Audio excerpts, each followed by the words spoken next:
don't like. Let's look at that real close.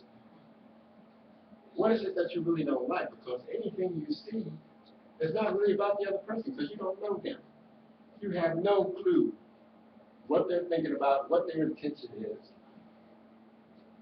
but you do know what you recognize. So if all you can recognize is what you know, it's like the other person's not there. They're just holding up a mirror for you to see yourself. And so you either see yourself as all these wonderful things, or you can choose the shadow side. I'm not going to say that they're bad or negative, but in the sense of talking, yes, they are. Things can be labeled as good and bad, right and wrong. As you grow in consciousness, those division lines start to separate them. And you will be aware of it when you see it. Because the higher your consciousness goes, the more you become aware that this isn't just you. You become aware all this is you, including this person. The adversary in this movie happened to be a Russian. It's interesting because the Russian people have a very peculiar aptitude and attributes to their personality in the way they express themselves, which is different than Europeans, Central Europeans, or Eastern or Western Europeans. They're a lot closer to us. I'll leave that to you to figure out how that happened. I guess since we were all over the place, now I'm pretty educated, yes. Since we were all over the places that come up and show to us in our consciousness will show where we match up with people and where we don't. Consciousness entails the sun, which is the present, and everybody has the sun in a certain sign that goes through different signs, and the moon. These are the masculine and feminine principles. Everybody has a masculine and feminine principle. These feminine principles are usually linked to the past, things that you remember in your etheric body that make you feel good, and maybe not so good sometimes. Those things that we don't feel good about usually get consigned to this 4th house and the 12th house or the 8th house. These are all emotional houses where our feelings are housed. No matter what sign you have there, those feelings override those houses, and that's how you're going to use them. Wherever your moon is, it holds all these feelings and memories of all that you've ever done, everything that you remember. And the challenge for you is to become aware that these things are one. I was thinking the other day, is that what today's homosexuality uprising is about? That the genders have become so confused that nobody knows who they are. They're thinking that they're a man or a woman when that's not the primary thing. You can be primarily female or primarily male-oriented, but it doesn't change your gender and sex in the human sense. But everybody has this, and depending on the aspect that it shows up in your chart, which you have to be aware of, astrologers can help you with it, or you can do it yourself.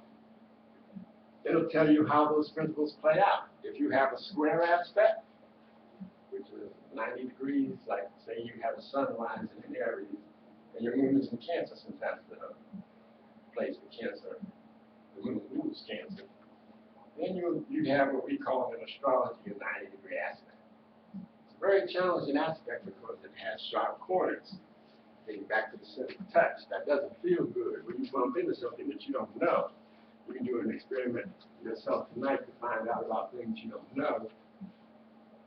Go into a room that you're not really familiar with in your house. Take off all your clothes, turn off the lights, close your eyes, and then start walking around, or crawling around. And you're going to start bumping into things that you don't know are there. I advise that you go slow. That was telling people in the movie, I wouldn't do that if I was you. Nobody seemed to listen to them. But those are just suggestions that you can choose to follow or not. But just see how it feels to us. And I want you to go into a room that you're not familiar with, because if you're familiar with things, as soon as you touch it, you'll know what it is, and then you'll have a memory of it, and you won't have the same effect. But we want you to get the effect of what touching is like when you don't know anything else. Because that's where I'm going to take you back to where you first started, when you didn't know anything else. And it's all about learning or remembering, since we've all been here many, many, many times. We go through the time sequence and we can't even imagine how long, because when we talk about history, we talk about, most of the time when people are talking in the world today, they're talking about history after the flood that all the nationalities and cultures have recorded. But that's a short time from then to now as compared to the time that came before. Earth has had different lifetimes, if you will. You know, they had an age called the Polarian Age, and they had the Hyperborean Age, and they had the Lemuria, Atlantis, and then us. We're the fifth age. All of these things, something was being developed in what we consider to be human. We've forgotten these two. People don't even talk about it. They don't even talk about that because there's no way for them to conceive of what was going on there. The people that really study spirituality, you may hear some of them talk about Lemuria, but they talk about it in a materialistic sense. So you know they don't really know what they're talking about either. And the people, everybody has a fabled Atlantis that sank just before the flood. People don't understand Atlantis because the consciousness was so different in those times, and the things that were developed, we are now the result of all of those things that we've learned. And in this age that we're living in, we're supposed to develop an ego consciousness, which I was telling you, that's one of the main senses that are prevalent now. But the thing about the ego is when you have it, as soon as you conceive of something, you create something in the light that you know about, that you're aware of. A shadow part of it comes also. So people don't pay attention to that shadow part. Usually, people don't know it, but that's the seventh house, just as well as the 12th and 4th. They know those things are emotional, but they don't know this is until after they start having a relationship. You can see both the males and the females react very emotionally to the things that they become aware of in their partner. What's wrong with them? What's wrong with her? What's wrong with him? Why is he doing that? That doesn't make any sense. But these are all parts of yourself that you haven't worked on. You haven't developed them. If you want to have a fantastic relationship, you have to become consciously aware of how fantastic you are and give it credence. Because to the extent that you don't, you'll attract the same type of person who doesn't do the same thing that you're doing. And then you can fight with them all you want because they're going to be ready to fight you. So they don't know what time it is. We are a culture of ministers, priests and priestesses, if we will so choose. That's a heavy responsibility because now you're taking upon yourself your own shadow. You know, in the old days, after the flood, they used to keep time by sundials. And one day somebody wrote underneath one of those sundials that said that, I'm a sundial, I keep perfect time. He said, and if you look on the other side, I cast a shadow. He said, you cast a shadow too. Are you aware of that? Are you aware of what time you're in? Because I know the time it is. If you set your clock past the noon hour, when that what time it is in the spirit, what is time anyway? Because everybody, you know, today we can move it backwards and forwards. In those days, with sundials, you couldn't. Time was set. People had a fixed thing in their mind about how to deal with time, how to live in time. We do today too, but we don't pay much attention to it. We want everything now. We approach things objectively. We think, but we really want the intimacy. What does that look like?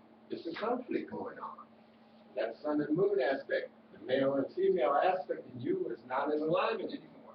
You're seeing the male aspect as a guy, as a man. He's just reflecting the male aspect of who you are, all these beautiful women. Guys do the same thing. When they see a beautiful woman, they're looking at the feminine side of themselves. To the extent that they don't realize it, I guarantee you it's going to be a challenge.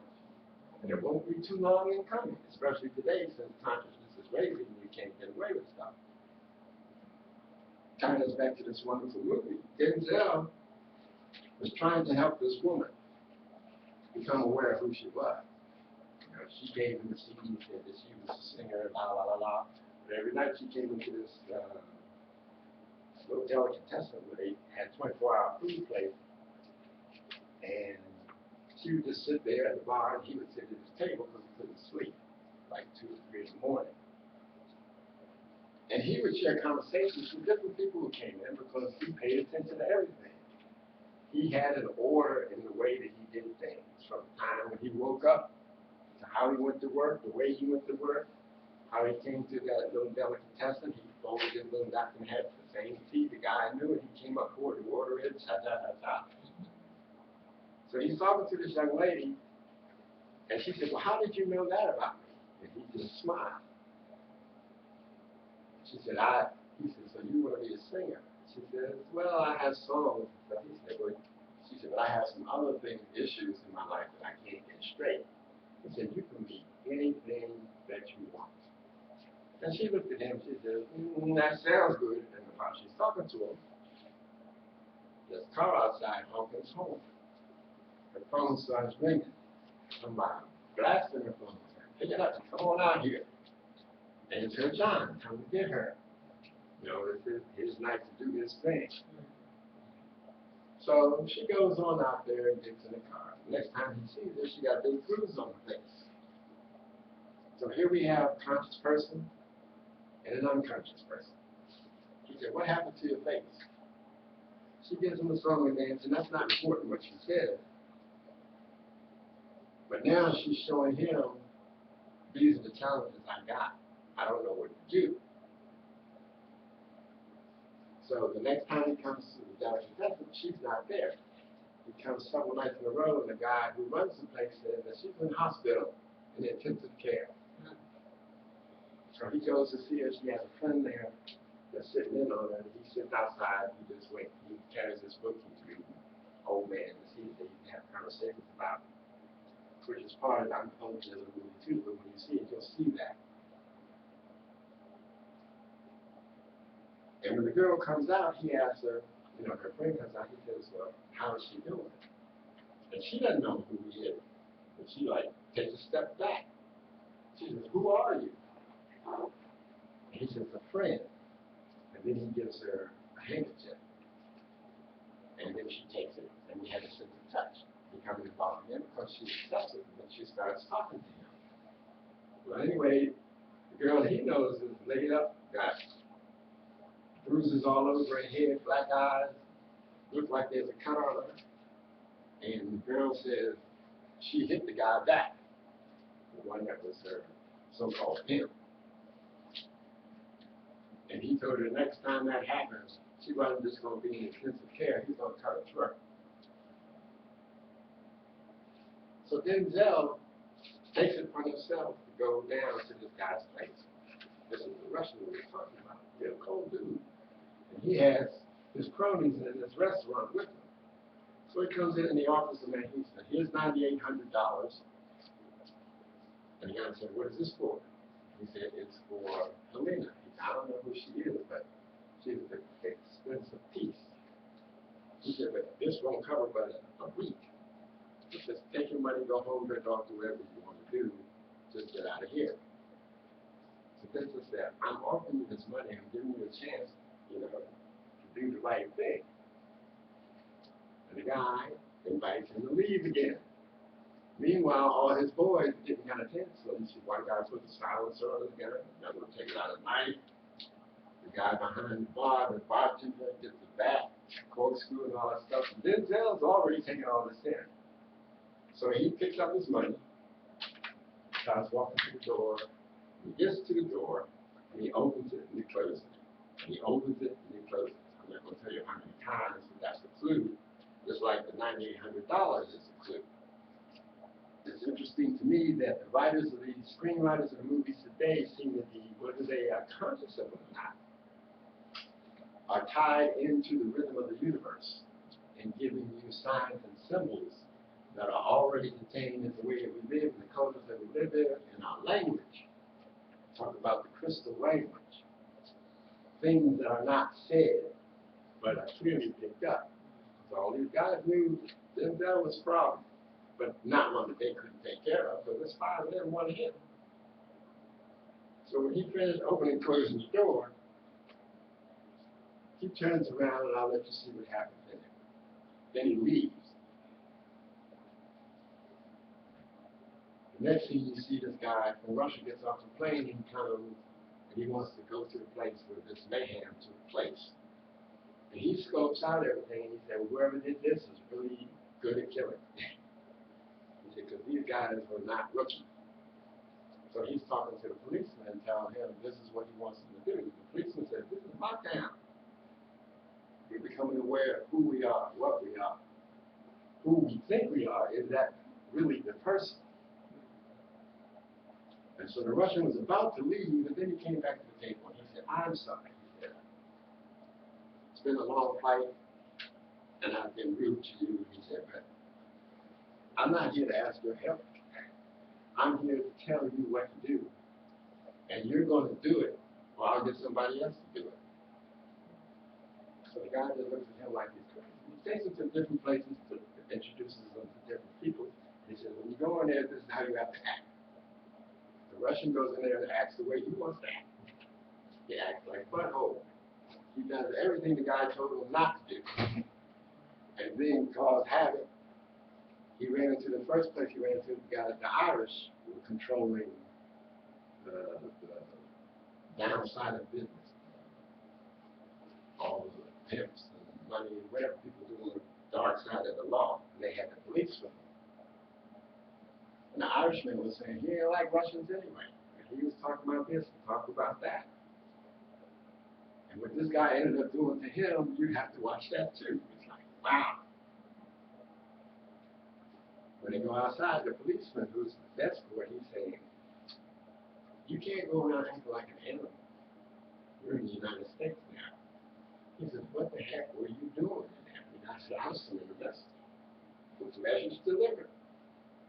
I said, wow. He wants everybody to know who he is, at least who he thinks he is. But the reason that I'm sharing all this is with you is that Denzel has called this guy up. He's part of Denzel's shadow. He's the dark side that Denzel had said that he was going to shut down because he didn't like doing those type of things. And this is the challenge that we come to with the male and female principles. We make it into a conflict, and it doesn't have to be. The things that we learn back in these ages, because we learned it according to our own rhythm after Lemuria, actually. Because before then, we were part of the cosmos, and all that we knew was what the Spirit showed us. And so we were always in rhythm. There was never an illness. Spirit can't get sick. When you go to sleep at night, you don't remember. If you have an illness, I don't care what illness it is, you don't experience it while you're asleep because you're in the spirit world. That's how things used to be all the time. Illness is you meeting your shadow, forgetting about it, and acting like it never happened. It places an obstacle on the path that you've chosen to walk. Everybody comes into the world with an intention. And people today think that they want to be happy. Everybody wants to be happy. Law of attraction. Woo! Can I get this? Can I get that? Teach me how to do this so I can get that. And it's a popular thing. Everybody wants that, but nobody seems to be able to come to the conclusion or awareness of that. What is that about? And is it possible being happy has nothing to do with you being happy in the first place? How that has risen to ascendancy is part of that choosing our own rhythm as opposed to living according to the spiritual one that exists, that we already have, but we've chosen to go away from. Okay, for whatever reason, everybody has their reasons. Some of them are good, some of them not so good. Doesn't matter. Say, you go talk to a doctor and tell him that he's practicing materialism and he's hurting people. He said, well, I'm a Christian. I believe in Jesus. I believe in this and that and that and that. It doesn't really matter what he believes in. It doesn't matter what his conviction is. The only thing that matters is what he's doing. He's going out touching people inappropriately. If he's not aware of that, there are going to be consequences for him. This is where karma comes into play, because you can only meet people like that if you have some of that in you that you haven't cleared up for whatever reason. And this is the karma that I sometimes attempt to introduce the conversations here, and I get a lot of strong reaction, and it's okay. I say, I feel something like Denzel. I just want you to know that you have a chance to do the right thing here. I'm not asking you to do it for me, because I'm not really involved. I'm part of the equalizer equation. I'm balancing myself when I see you out of line. I say, okay, I got this issue. Let me be quiet with myself. Let me be quiet with myself and find out exactly what's going on with me, because I don't understand it. That's why this person standing up here giving me a lot of static. I said, wow. And at this stage of the game that I'm living now, I'm sometimes in awe of the resistance that I meet in people. I think, like, that's really me, for real? Do I have to accept that? No, I don't have to. I'll show you what it is. And the people that I meet are very intelligent, as well as beautiful, kind, loving, and all of that. They still got the shadow that they're not looking at that they never want to see. But they're the ones that put this weight on their path, because they are the only ones that have the strength to move it. To the extent they don't become aware that they have to move it, because they find, like Teresa said, they try to find a way to get over it, under it, around it. I just don't want to do this. I don't like the way it feels. I don't like the way it looks. I don't want to deal with that person. I don't, what is it about that person? Because anything that you can say is only about yourself, because you don't know that person as well as you think you did. Tied into this movie again, Denzel met this guy who's his adversary. He went right after the guy had a conversation with a person who he had called from Russia, because he was having a hard time finding Denzel. And he said, he can't kill him, he can't find him, and the people in America didn't seem to know how to do it. Which sounds like that.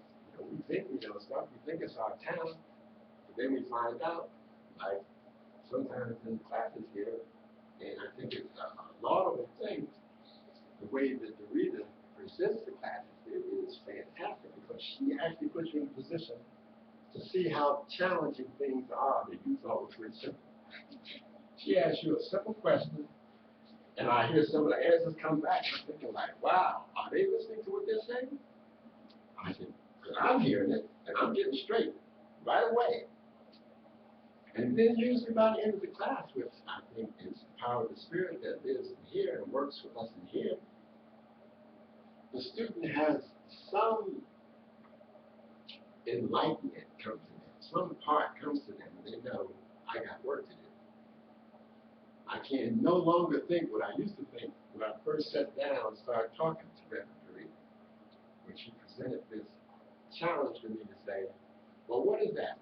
Describe what you're talking about to me. And then they start saying, I'm thinking, well, you were talking all right a minute ago. I said, what happened to the rest of the conversation? And they're struggling, and they know they're struggling, and that's a good thing.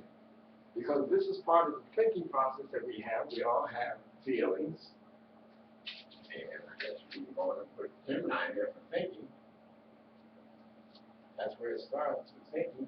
And thinking, coming with the we, Hermes, Trismegistus, and all those gods that are along those lines, Lucifer being one of the major ones too, in the fantastic Christian chronology. When you start to think, human thoughts are automatically lower than divine thoughts. They default to something less than a divine thought, because when you're thinking through angles or angels or God, you have an intuition, and it is right 100% of the time.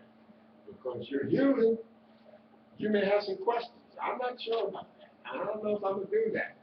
Time goes by and you see that the intuition that you had was correct. And then you say, I should have done that. I should have paid that number. I should have stayed with that girl.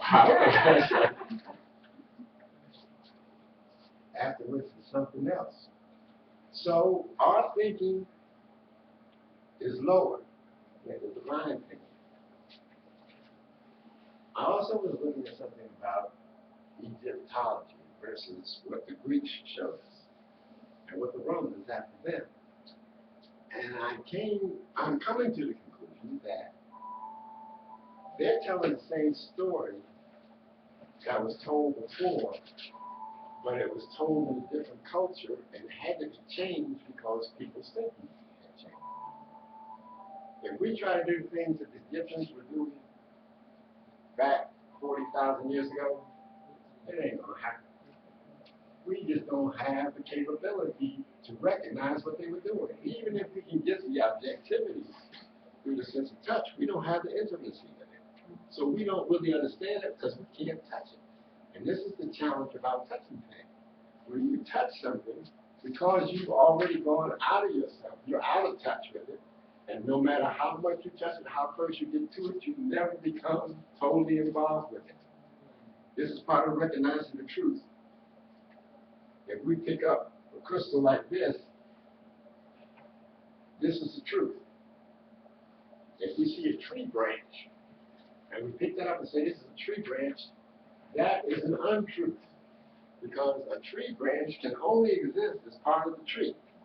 When you take it off of the tree, it's no longer a branch. It's like cutting your finger off. It's no longer a finger. It's not connected to you. So in order to have something true, which is what Denzel was able to do in the movie, why he could overcome a lot of the obstacles he had, because he saw the truth of the situation.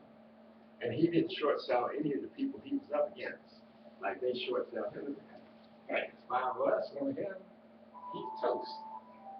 You know, these two policemen, once they ripped off this lady, made her pay protection money, and when they came out, he was standing outside. He said something to him. I can't remember what he said, but they got in the car and didn't take to him. They thought he was a clown. When they got in the car, he called them up on their phone, and they said, "Try to figure out our numbers." He said it was easy, and he said. So one of the guys driving, he said, "That's that guy that we just saw in the dark." He said, "That dude?" They jumped out of the car, threw Denzel up against the wall, and they said, "We're the police department." He said, "I know who you are. Y'all already recognize who you are." He said, "But you're crooked cops, and I'm giving you a chance to do the right thing." And they said, "What if we just tie a cement block around your waist and drop you in the river? That'll take care of this. There won't be nothing else to it." He ripped up those two before they could blink.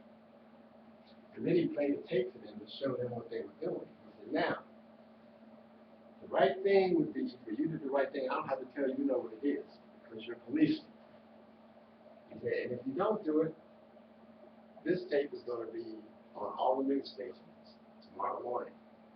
So you saw them the next day going back paying everybody the extortion money that they did. And when they came out, they had them cast and everything for the butt kicking that they got from Denzel. The guy came out and said, "Giving the money back hurt worse than the butt kicking that they got." I said, "Wow." Later on, Denzel went into the devil's den with the Russians. And he knew this guy who was the number 2 guy for the Russian guy. He went in and told him, he said, "Time to shut this place down." The guy said, "Who are you?" Everybody was always asking him that question. And he never told him. Because he knew they wouldn't understand anyway. And this is why we're here to find out who are we. Because we have all the powers that he had, but the guy was, huge, all buffed and everything, and had 10,000 tattoos on, and had this big gun. And he goes, "That's a nice gun you got." The guy said, "Oh, you want to see my gun?" So he comes over to him and puts it right between Denzel's eyes. And he said, "Well, yes and no. I want to see your gun, but not like that." So then he just took the gun away from him and put it to his head. And the guy was standing there like, what just happened? And this is what I'm saying. You have the ability to do the kind of things that they did with a camera. You can do it in real life. But you don't believe it. And so since you don't believe it, because you have this lower thinking, instead of the higher thinking up here, you've already placed a block in your way and become the shadow. You're now these bad people, and you don't even know it. And you got skills, because they recognized some truths. You know, they knew that they were stronger than the weak people. But that's like when people go on vegetarian diets. You know, what they do is try to make their bodies weak. You know? And then they can do what they think they want to do, but it's really their soul nature that's out of line. It's not so much the body doesn't have a problem with anything that you put in it. It all starts up here. So if you make your body strong by eating certain things, if you still got a weak inner constitution, you're hustling against yourself. You know, one of my old teachers said that if you want to be a vegetarian but you like meat, he said it's better for you to go ahead and eat the meat as long as you like it. And another teacher was saying, the person wanted to know why they were vegetarian. He said, because I like the stuff that I eat. And I said, well, so do I. He said, well, would you eat your dog? And I said, no, why would I eat my dog? He said, well, you feel the same way about other meat that you feel like your dog.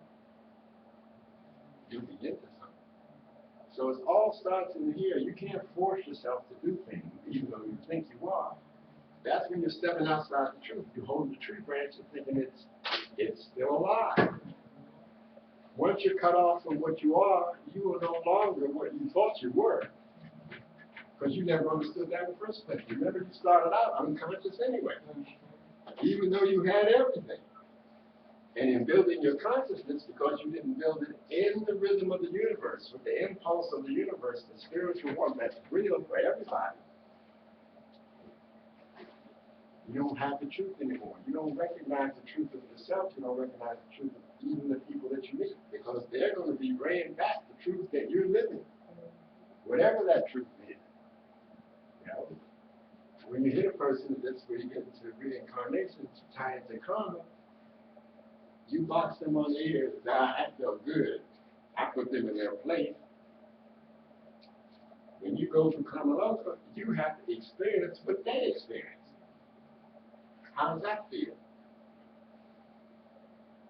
But you don't have the body to dumb it down, so you feel it even more intensely. On top of that, you put a stumbling block in your life for the next life, because you got to clear that up with that person.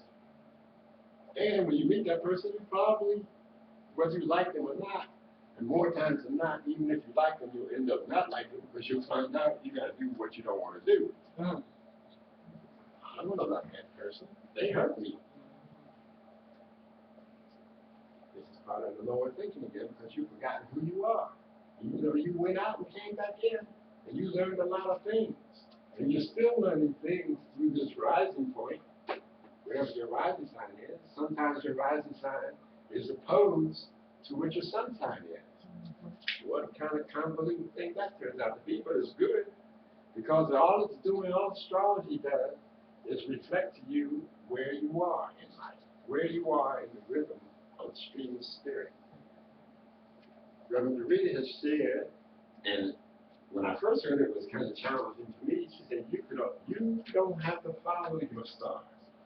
And the more I thought about it, meditated on it, I said, she is exactly right. I said, because the first thing is, astrology is just pointing out what you've already created. You created this man. And you can change it any place. You don't have to go through all the negative things unless that's what you want to do to build yourself up. And some people choose to do that. It's okay. But in order to change it, you can't keep thinking like this. There's no way to get from here to there. You got to come through the front door where you were born. This is how I see things. This is how people see me. And they'll reflect this back to me by showing up over here in partnerships, relationships, and all of that good stuff. So all the chronic illnesses that we run into are just situations that we choose not to deal with.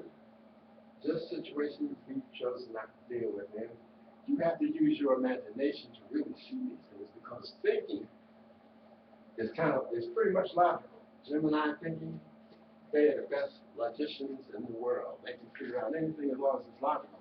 If you take them outside of logic, that doesn't make any sense. Why are you doing that? Because this is the way to have where the answer is. That still doesn't make sense. And it's hard for them to get that until they can get out of that frame of thinking. And this is where humanity is. You know, this is the place when Egypt was in ascendancy. They had this type of thinking, but it was only the priests. And they understood stuff they didn't share with the masses because they had the masses supporting them. And that mindset has been passed down over the ages. It probably started before Egypt, but they solidified it in. The Greeks came along and made it a little bit more concrete. The Romans turned it into stone. They said, now it's written in the stone. You're going to have to do this because we're not going to give it to you. But they are us.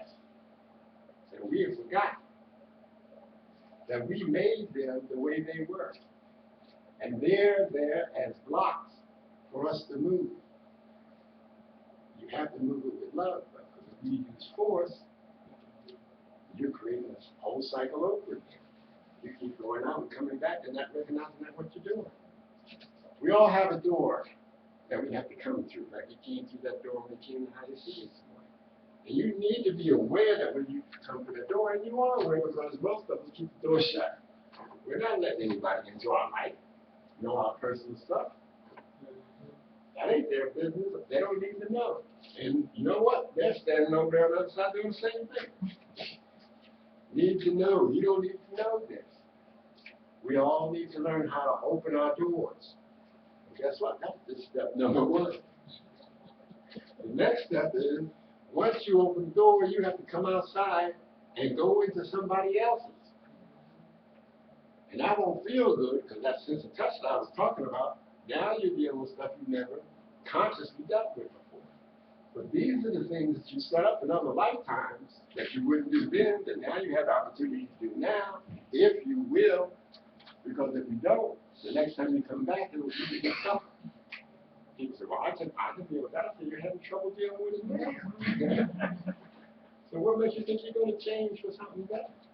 Well, I don't have to know about the spirit. I can wait till I die. I said, if you do that, I said, you can do that. But when you get there, it's going to be dark.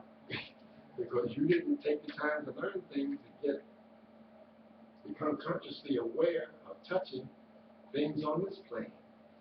It came up in our last class this week, in all the classes actually, that all of us are already spiritual. You know, you're a spiritual entity already. You got all of that. You came to this planet with the intention to become aware of everything on this planet, on the physical plane. And you won't go back until you decide, I've had enough of this life. I don't want to learn anymore. Or I've learned enough. It's time for me to go to the next cycle. You become aware that pretty much like a plant. You know, it goes through a cycle, it doesn't have a long time. The death is not for the moment. It doesn't last that long. Even though you're in the spirit world for a long time, you've been in the spirit world anyway. So you keep forgetting. We keep forgetting. Not pointing at your finger like I'm all pointing at me. All those wonderful senses. Leo, when we first started up this morning, there were nothing but females in here. I said, wow. I think it's going to be a great session. Wow, thank you for coming and helping out. Return and balance through the system. And this is what we all need to become aware that even though The masculine energy wasn't seen here. It was in here in each one of you females. And that's how we can relate back and forth. But it has to be conscious. There has to be a conscious opening there. Even if you have this square aspect that's challenging, it says, if it's challenging, you made it challenging because you know there's something that you need to get from that. There's something that you don't understand yet. There's something that you'd like to understand. That's the intention that you set when you came to the planet. When people say, I don't know why I came. I just look at the people around you. They'll be glad to share with you. They don't even have to talk. This is when we get into the crystal language. The word is not necessarily spoken, even though it is spoken a lot. Sometimes when they speak too much, you miss the point anyway. Say, let's get into the silence and see what we see. Start by touching. That's how we become acquainted with things, and we want to touch things infinitely. But you can't touch something infinitely as long as it's separate from you. And the truth of the matter is, as a human mineral person, you probably will never get there. And that doesn't matter. It's the process that counts. This is what we do. Again, everybody wants, I want this, I want that. Another movie, Man of Tai Chi, young kid was going around kicking butt. He was the best thing in the movie. Can't nobody touch me. At the end of the movie, somebody told him he was nothing. Nothing. And he repeated those words to himself. Nothing. I am nothing. I'm going to put up there with No thanks. no thing. And you aren't anything. And when you think you are, you're going to be going back and coming back, going back and coming back, because you want to have that sense of touch, and you can't get it. Just by going through that routine, you have to raise your consciousness into what you were at first. You return to the point that you started at, and know it for the first time. Because when you were there the first time, you had no idea. You were asleep, totally unconscious. You were no thing. And so, if you will, the people that believe in higher intelligence, he tends to us all the time. He or she tends to us. And so we can call this pretension. And he sends us to do things. But when he sent us, we were already there. So where does he send us? It's like a present, or you could call it the present, or you could call it pretending, or you could call it pretending in the present. Throw the words around any way you want. And this is what the crystal language is about. How you use your words. Are you feeling it, or are you just talking objectively? Objectively. Are you thinking, oh, I can be objective, I don't have to be connected to this. I say, well, if you're not connected to it, you don't really know what it is. Oh, yes, I do. And you're like the people on the other side of themselves. You bad in your sphere as long as you don't come out. At the end of the movie, this guy's taking a shower and just he started turning the light on and off. And the guy said, who's out there? He said, he didn't say anything. He just don't say it. I wouldn't come out the shower for you. The guy came out anyway. When he came out, then the shower was gone. And you see what happens in the movie.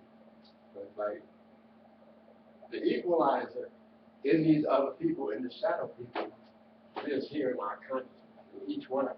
And it tells us what to do, what to expect all the time, but you have to listen. You can't hear if you got 10,000 things going on. You're using all your senses to become aware of stuff. Like I was saying, when we're talking about the sense of touch, in order to study the sense of touch, you have to become aware of the sense of balance, the sense of temperature. And all those things start coming in at the same time, but you're capable of doing it.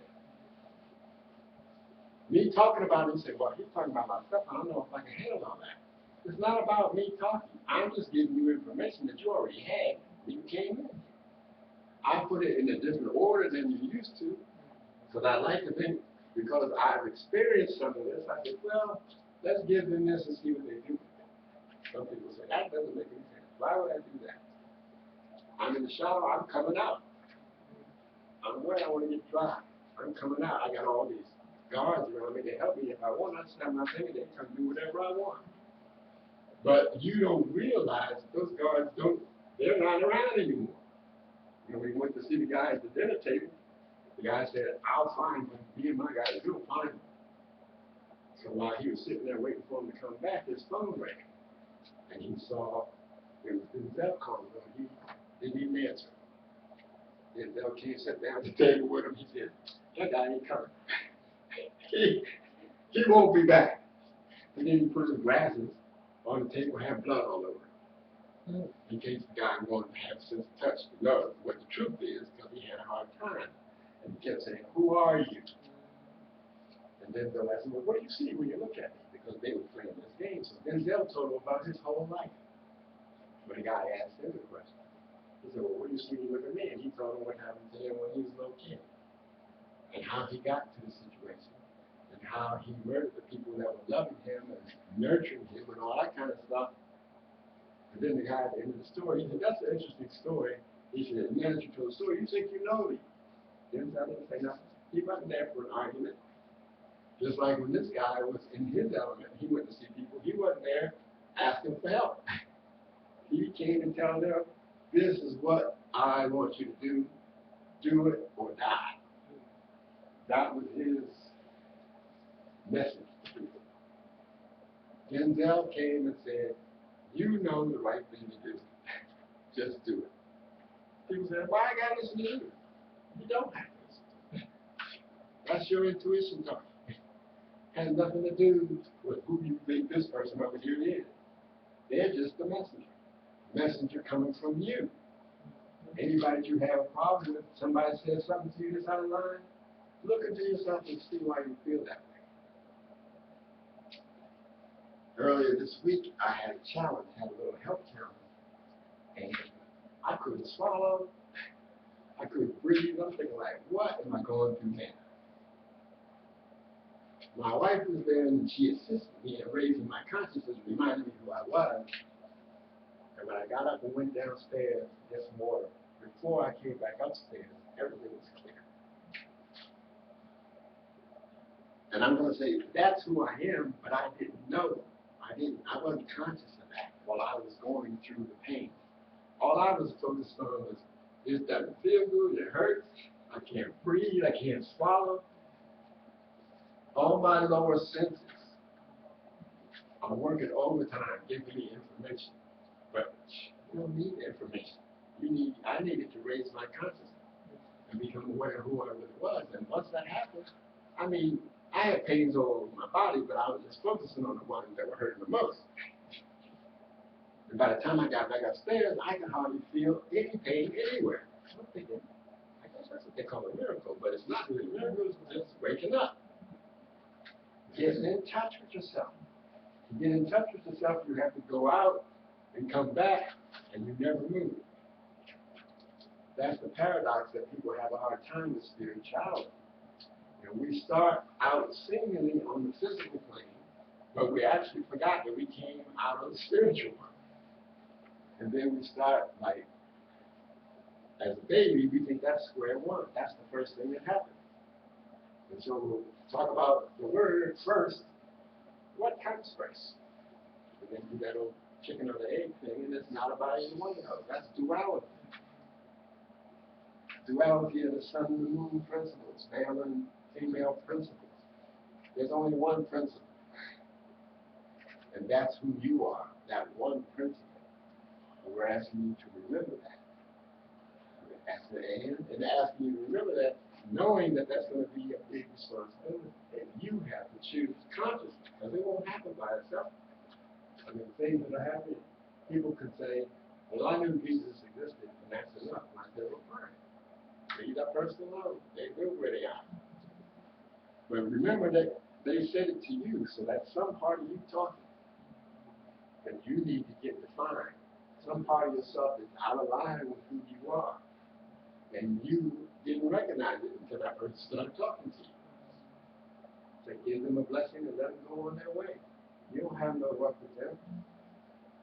And it doesn't just have to be a Jesus person. Muslims and Hindus and Buddhists, all of that stuff. Everybody that wants to separate themselves, that's part of being human. You have to be separate, become aware of who you are. You can't be part of the cosmos from Jump Street and be conscious. Even though you have information, you can't use it until you make the separation and then let go of the separation. No, why would I let go of something like that at all? Can't nobody tell you that. You have to find out now for yourself. But when you hold on to things, you'll see what accumulation does. You'll see what it does to your body, to your mind, to your health, to your relationships. When anything starts going bad, you can bet you're holding on to something to let go of. That's your first indication. Any challenge that you have is diagnostic to tell you what are you holding on to, and who do you remember yourself as being. Are you being intimate, or are you being objective? And it's not bad to be objective because there's time to be that way. Denzel didn't have any favoritism for these people.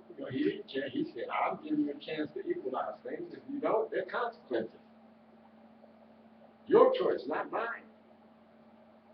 The guy from Russia, people back in Russia, they start calling up and he started blowing up their tankers. And the guy said, I'm losing $10 million a minute. What are y'all doing over there? God said, I got it in hand. He said, it doesn't look like it. When it shows, when your life starts shaking all over the place, chaos starts happening, those are just indications that you're out of line with yourself. It's not a bad thing unless you like being that. It's challenging. Have that kind of irritation.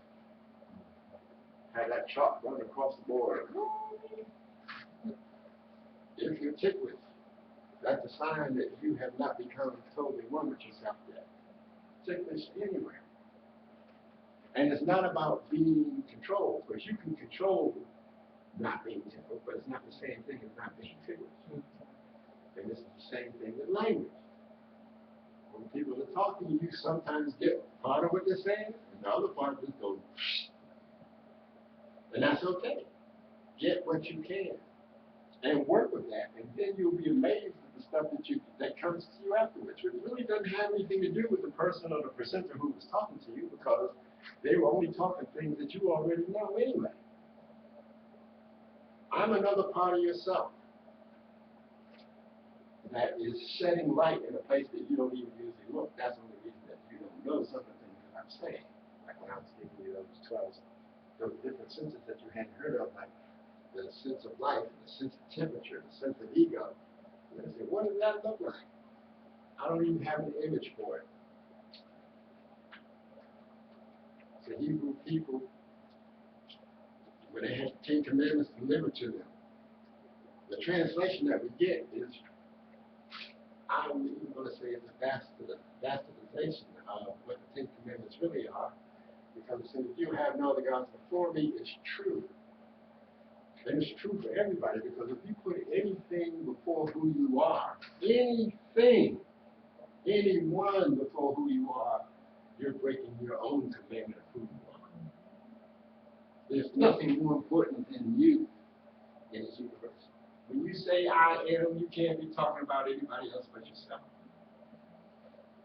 That's why that saying in the Hebrew nation, they couldn't say it. Because you can't talk about anybody else and say I am.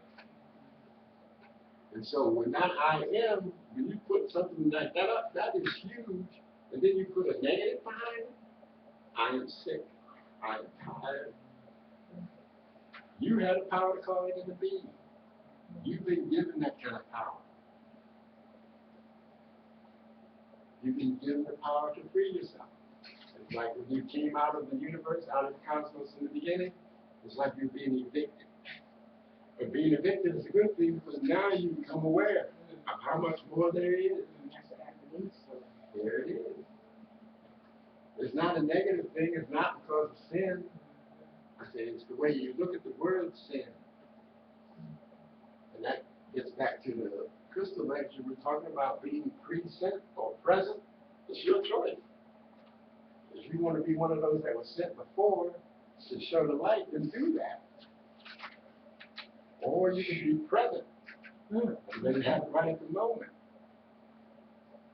or you can be a president. It's your choice how you do it. And this is what, there's a sense of language too. And that's what we're getting into right now. You hear me saying certain words. All these words mean different things to every one of you. But you have to take what your meaning is to a higher level, not to what necessarily I'm saying, but make it work for you. That's what we're putting in front of you. How is that working for me? We're asking you that you have to give birth to yourself. Okay. This is what the virgin birth is.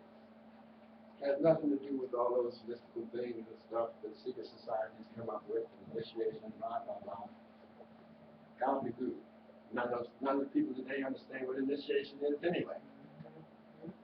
You're giving birth to yourself. You say, well, how do I do that? And I say, we've had conversations about consciousness already. You ask that question first, conversation's over. Who are you? What are you?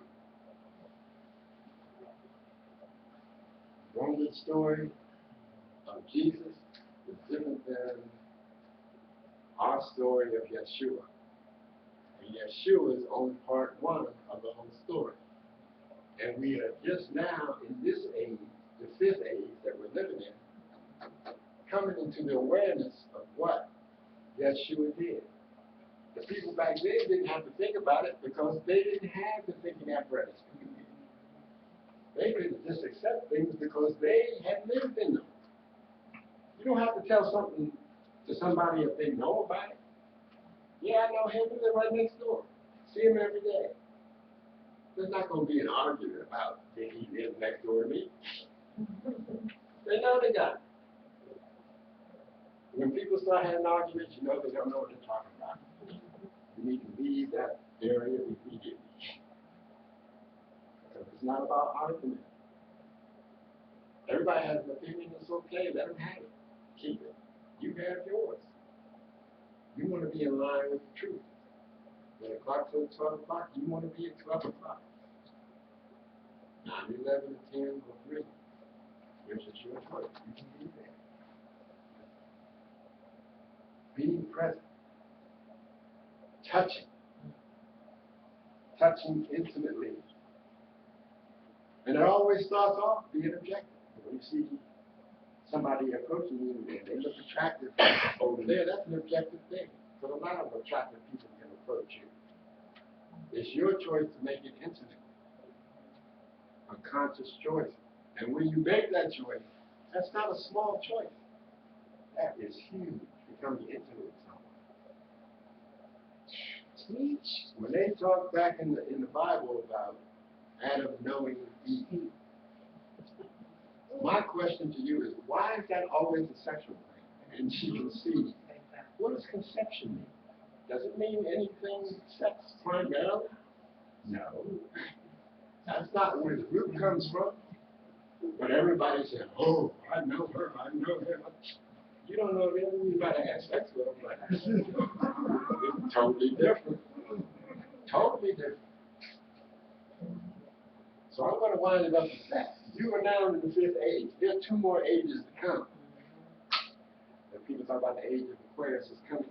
We'll be here for a couple hundred years. Crow flies, anyway.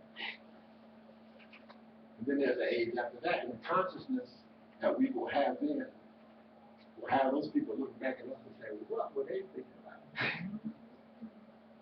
And those people looking back will be us. Just like we're now looking back at those people a long time ago thinking they were primitive.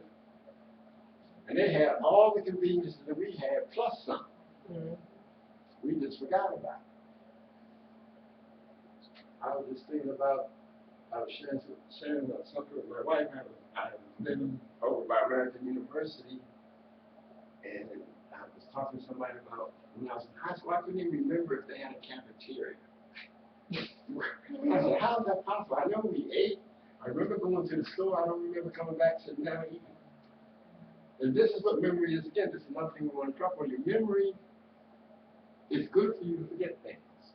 Because when you forget things, you make space for the spirit to express itself. Holding on, as we've already talked about, and this is part of the languaging, it ties up all that spiritual energy. It takes energy to hold on to a hurt. It takes energy to hold on to a good feeling.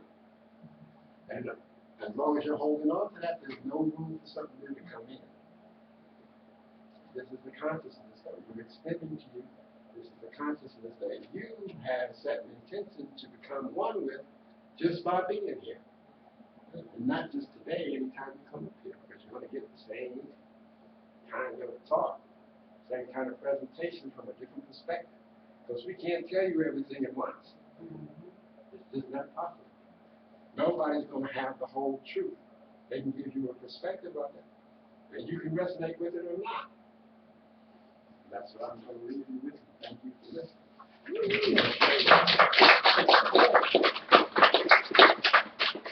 Oh, wow, that was good.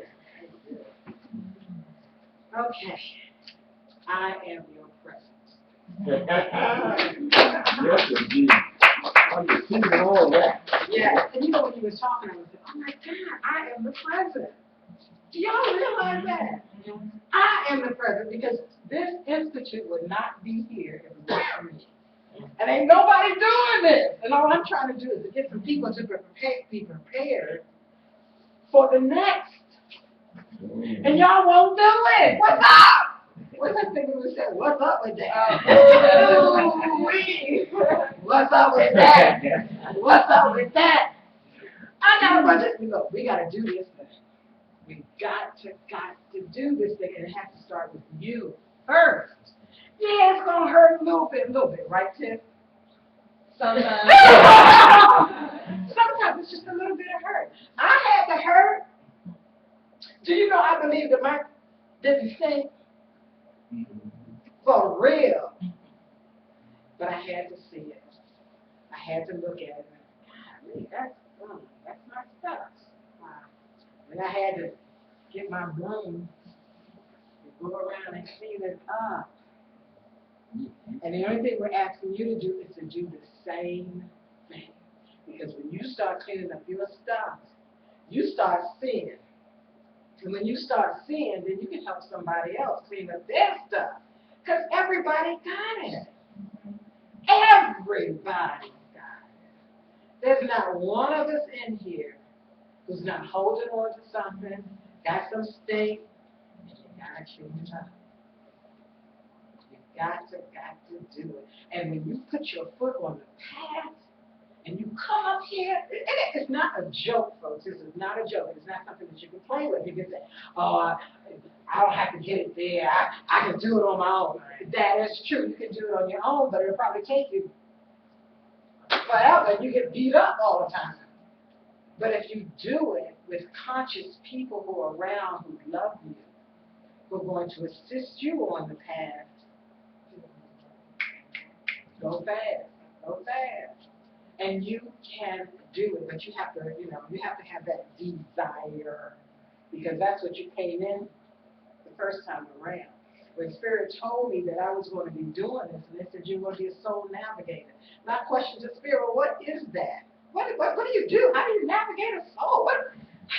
I ain't nobody, and I am no thing, but I am something. And when you understand that and you allow yourself to feel and be with Spirit, Spirit works through you and guides you. I can't tell you how many times I've done things. I say, well, why am I doing this? But when I get there, then you find out why. Or when you don't go someplace and you find out why. Or when you do embrace somebody, you find out why. I'm a toucher. Some people don't like to be touched, and I was always touching people, and I had to kind of quell that, because I am the present. I do touch. I do feel. I like feeling you. I love giving hugs.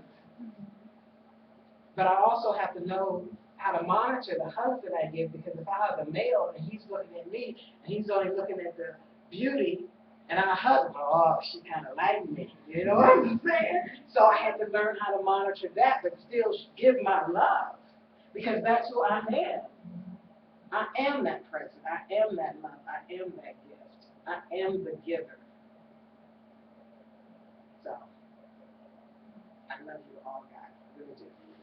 Anyway, let's talk about some things that are happening at the Institute of Sacred Evolution. We are going to be doing a fast. I went out to St. John's and I bought all of these herbs. And I am going to ask for the assistance, because I thought that I could do it myself. Some of you may be coming up one day, just tell me what day you can come, and we're going to put these herbs together, and we're going to put them in a brown paper bag along with the directions, so that all of us are going to be doing the fast before what the Christians call Easter, but which is really our new year. So you're going to be doing the fast. You're not going to be eating anything, no food, just drinking the teas. If you do get hungry, you can eat white grapes. And I would say go ahead and chew up the seeds too in the white grapes. Don't get seeds as grapes. So that's something that we're going to do up here at the Institute as a group. Okay? And I hope that everybody participates. You don't have to. I think that the bags are going to be costing like $10 for all of your teas, you know, for that. I think it's almost 2 weeks, not quite 2 weeks, because we're going to be starting, I think, on the 15th. I wrote it on my calendar so that to know when we're going to start it and how long it's going to take. Now, when I did it years ago, I was 42 days. So it's a good thing to show yourself how long you can go without food. Because really being a spiritual being, we have to know who we are. How long can I go without food? How long can I go without sex? How long can I go without water? How long can I go without sleep? Because when you know those things, then you know how to navigate. Okay. The other thing, we have what's going on? Meditation every Tuesday through Friday up here. Chef, me, and some other people kind of come in and we do the meditation, so that's available for us. I have a 102 class. Anybody who wants to come into that 102 class who might have started before, you can start in the 102 class. That's available. We have a 101 class that's starting in first Monday in February. Thank you. Yes, and that's I think that's going to be an interesting class for the people who say that they're going to do it. We're going to see. Okay? We're going to see who actually shows up for the class, because when you decide that you're going to put your foot on this path and you do this, you create your own class.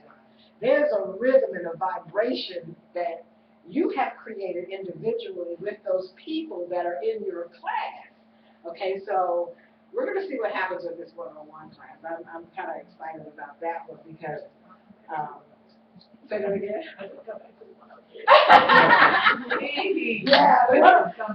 She's in 102. She's by herself. But, you know, it's a good thing. A good thing. It can be, but when she gets into her second half, she's going to need somebody to work with her to do the telekinesis, some of the psychic experiments, you know. That's the only thing. It's a good thing if she would say, like in 301, then that would have told me that she kicked everybody out of her class. But this doesn't tell me, because it was only, if it's a 101 class, then it just tells me that there was probably some anxiety, some fears or whatever in the class that she's by herself. Okay. So, with that, we're going to have our First Ladies Friday. That's going to be in February. The first Friday in February is all for ladies. We talk about who we are as women, what we can do to change our society around, because we're the mothers of the earth. And if we don't get it right, and we allow other people to dictate to us of how this cosmos should be working, we're in error. So we have to step up and take our responsibility for that as well. We also have the silent retreat. It's going to be May 22nd through 24th, right? So that's going to be coming up. It's $125. We have a male cabin and a female cabin. There's a lot of activities to do. I have some blowing bubbles for you, you know, when you're just by yourself, and to do some things that you haven't done in years, because, you know, y'all all grown now. Y'all don't do those things anymore. You know, I'm grown. But you're going to have so much fun in the silence, because we're going to cook. We're going to have a night where the men are going to cook and serve the ladies, you know, do something different. But it's all going to be a lot of fun and entertaining for us. And I think those are all the announcements that I have. I'm going to ask my second-year student, and David, if they will, give some messages to you guys. It's something that we do all the time. It's just that I haven't had enough students to get enough nerve to say, okay, I can do this now, you know, because we all get scared about what we know and who we are, but no longer are we going to be that. We're going to be our divine people. We're going to step out in our authority. So I'm going to ask Tiffany and David, and we'll give messages, and I'm going to ask that you don't do 1-1-1. If you feel it, let it rip. Okay, so that means you can give them 2 or 3 messages. Okay, all right, let's do this thing.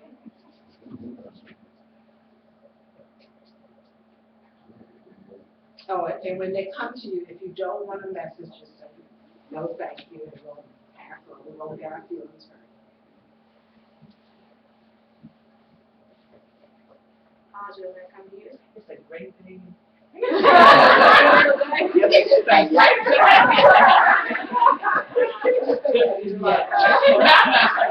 I just done that. I haven't seen him in a while. Yes.